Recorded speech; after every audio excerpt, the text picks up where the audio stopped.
तो hello guys, welcome to our channel. आशा करता हूँ आप सभी अच्छे होंगे, अपना ख्याल रखना होंगे। तो दोस्तों, आज हम लोग जनरल मैनेजमेंट के कुछ इंपॉर्टेंट क्वेश्चन देखने वाले हैं। तो दोस्तों, आज का पेपर जो रहा था वो एवरेज रहा था। आई होप आप सभी का पेपर अच्छा गया होगा। आंसर की हमारे चैनल में पड़ी है, तो वहाँ पे आप जाके देख सकते हैं। और बाकी सब्जेक्ट की तैयारियाँ भी हमारे चैनल में चल रही हैं, तो वहाँ जाके आप अपना सारा वीडियो देख सकते हैं, सारी तैयारी कर सकते हैं। तो चलिए बिना किसी देरी के स्टार्ट करते हैं। सबसे पहला हमारा क्वेश्चन है कि निर्देश देना, कोऑर्डिनेटर, समन्वय करना, मतलब एक दूसरे से समन्वय करके काम करना, या रिपोर्ट, जो भी रिपोर्ट बनती है, या बजट। तो इससे संबंधित हम लोग स्टार्ट करेंगे। विचारधारा का मस्तिष्क जटिल व प्रत्यक्ष दर्पण है। यह एक ऐसा प्रयोग है जिसमें मानसिक विचार शब्दों के रूप में ढलकर सम्मुख आते हैं। यह कथन किसका है? अब इसे समझिए। विचारधारा का मस्तिष्क जटिल व प्रत्यक्ष दर्पण है। अब विचार आते कहाँ पे? मस्तिष्क में आते हैं। तो मस्तिष्क एक ऐसा जटिल दर्पण है जिससे विचारधारा कर सकते हैं, या फिर जो भी हमारी विचारधारा है वो मस्तिष्क में ही आती है। तो ये मस्तिष्क की जटिलता और मस्तिष्क की जटिलता की वजह से विचारधारा की जटिलता के बारे में बात करी गई है। यह एक ऐसा प्रयोग है जिसमें मानसिक विचारों शब्दों के रूप में ढलकर सम्मुख आते हैं। तो इस प्रयोग में जो भी हम लोग मानसिक विचार करते हैं, काफ़ी देर तक सोचते हैं, फिर शब्दों को बोलते हैं, तो वो हम लोगों को समझ में आते हैं, दूसरे को समझ में आते हैं। तो ये किसने बोला? ये जॉर्ज हाउस्टन का वक्तव्य है। आगे देखते हैं। जो संस्थाएं विभिन्न ग्राहकों में अंतर नहीं करती और अपना एक विपणन कार्यक्रम अपनाती हैं, या विपणन मूल नीति का कौन सा प्रकार है? भेदभाव रहित विपणन। अब कोई अमीर ग्राहक है, कोई गरीब ग्राहक है, कोई कैसा ग्राहक है, तो उसमें अंतर ना करके सबको बराबर मानना। तो ये कौन सा विपणन है? भेदभाव रहित विपणन नीति कहलाता है। प्रबलीकरण का सिद्धांत किस पर आधारित है? प्रबलीकरण माने क्या होता है? किसी को कॉन्फिडेंस देना। तो ये किसके सिद्धांत पर आधारित है? अधिगम सिद्धांत और स्किनर के सिद्धांत।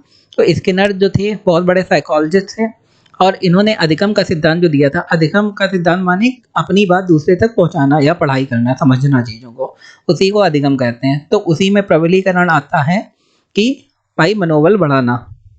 तो मनोबल या प्रबलीकरण का सिद्धांत किसने दिया? आप स्किनर बोल देंगे, या फिर अधिगम सिद्धांत जो भी आएगा आप लगा के आएंगे। किस स्तर के प्रबंधक विभागीय उद्देश्यों के लिए चिंतित होते हैं? विभाग जो भी आपका है उसके लिए चिंतित कौन से लेवल के प्रबंधक होते हैं?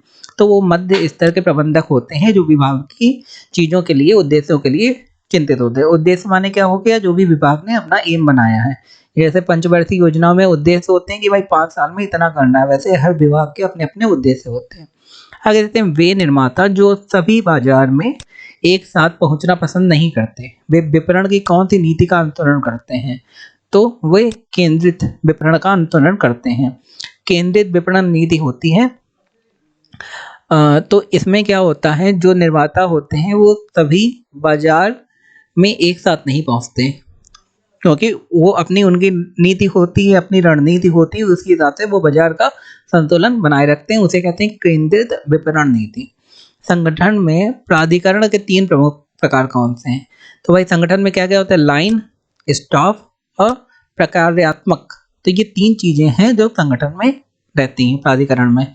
बाजार को उप बाजारों में बांटना क्या कहलाता है? वो बाजार विभक्तिकरण। भाई कोई बाजार है उसे अलग अलग बाजारों में बांट देना। आप तो वेट करिए, आप मॉल जाते हैं तो उसमें भी सेक्शन होते हैं। ये कपड़े का सेक्शन है, ये खाने का सेक्शन है, ये बर्तन का सेक्शन है, ये ग्रोसरीज का सेक्शन है। तो बाजार को उप बाजारों में बांटना, उसे कहते हैं बाजार का विभक्तिकरण करना। आगे देखते हैं। विज्ञापन रणनीति किस प्रबंधन का हिस्सा है? बिक्री प्रबंधन। अब बिक्री प्रबंधन में विज्ञापन नीति तो आनी ही, जाहिर सी बात आएगी।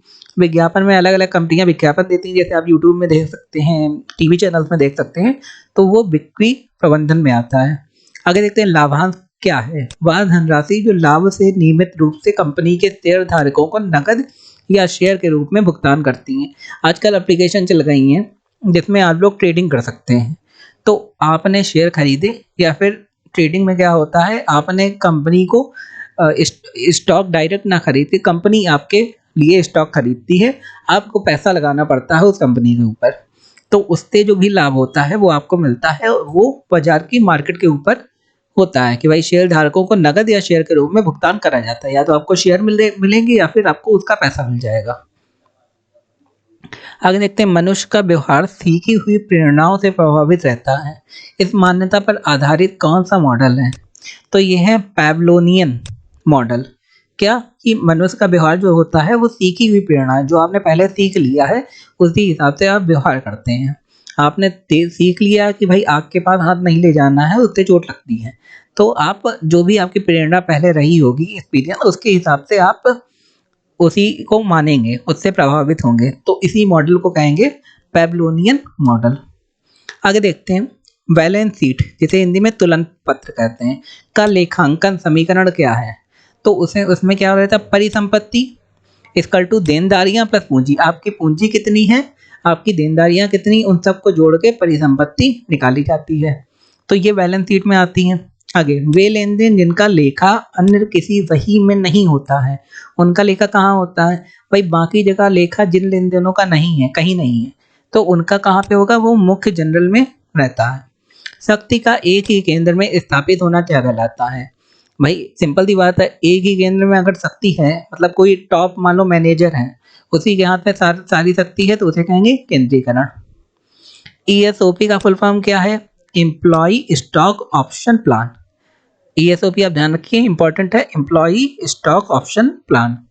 चेक क्या है, चेक सिंपल सी बात है, एक विनिमय पत्र है।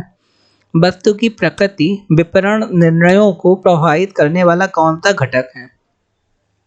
तो भाई वस्तु की प्रकृति मार्केट को, विपणन माने आपको बताइए कि आपके मार्केट कैसी चल रही है, मार्केट में जो निर्णय लिए जाते हैं उनका प्रभावित करती है कि कैसी वस्तु है।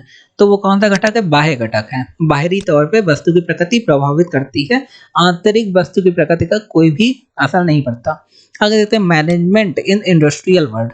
इंडस्ट्रियल वर्ल्ड मतलब कारोबार में मैनेजमेंट जरूरी होता ही है, तभी लोग एमबीए करते हैं और कंपनीज को मैनेज करते हैं। नामक पुस्तक किसने लिखी, तो वो हरविंसन ने लिखी, मैनेजमेंट इन इंडस्ट्रियल वर्ल्ड। आगे प्रबंध यह जानने की कला है कि क्या करना है। सिंपल सी बात है कि आगे करना क्या है, कैसे स्ट्रेटेजी बनानी है तथा उसके करने का सर्वोत्तम एवं सुलभ तरीका निकालना है। सिंपल सी बात है, यह किसका कथन है, तो ये बोला था FW टेलर ने। ये इंपॉर्टेंट नाम है, आता भी रहता है आपके एग्जाम में, दोबारा पढ़ लीजिए। प्रबंध यह जानने की कला है कि क्या करना है, मतलब आपको करना क्या है तथा उसे करने का सर्वोत्तम एवं सुलभ तरीका कौन सा होना चाहिए, ये FW टेलर ने निकाला। मनोवैज्ञानिक परीक्षण किस प्रकार के कर्मचारियों पर किया जाता है, जिन्हें एक ही प्रकार का कार्य बार बार करना पड़ता है, उनमें मनोवैज्ञानिक परीक्षण किया जाता है। प्रतिबल साक्षात्कार क्यों लिया जाता है, ताकि पता लग सके कि आवेदक दबाव में कैसे प्रदर्शन करता है। अब इसको समझ रहे हैं, इंटरव्यू क्यों लिया जाता है, इंटरव्यू में खाली वो ये नहीं पूछता कि आपको कितना आता है, वो आपको पूरी आपकी बॉडी चेक करता है, आप फील कैसा कर रहे हो, आपके हाथ कहीं तो नहीं कांप रहे हैं, बॉडी नहीं कांप रही है, आपकी आवाज़ नहीं अटक रही, तो ये पूरा, तो इसी को कहते हैं प्रतिबल साक्षात्कार लेना। तो जब आप बैठते हैं इंटरव्यूअर के सामने, तो वो आपको थोड़ा दूर बैठाता है, जिससे आपकी पूरी सिर से पैर तक बॉडी दिखे। आगे देखते हैं मूल्यह्रास मतलब मूल्य में कमी किस प्रकार की संपत्तियों पर हर वर्ष लगाया जाता है। तो स्थायी संपत्ति, आपकी जो स्थायी संपत्ति है तो उसमें मूल्यह्रास लगाया जाता है, लाइक आपका जो घर हो गया या फिर जो परमानेंट आपकी संपत्ति रही उसमें। तो दोस्तों ये थे हमारे मैनेजमेंट के इंपॉर्टेंट क्वेश्चन। आई होप आपको क्वेश्चन बहुत ही अच्छे लगे होंगे। तो हमारे चैनल को लाइक शेयर सब्सक्राइब करना ना भूलें, वीडियो को लाइक कर दें और बाकी सब्जेक्ट की तैयारी के लिए हमारे चैनल में जाएं, आंसर की भी वहाँ पड़ी हुई है, वहाँ पे आप देख सकते हैं। धन्यवाद।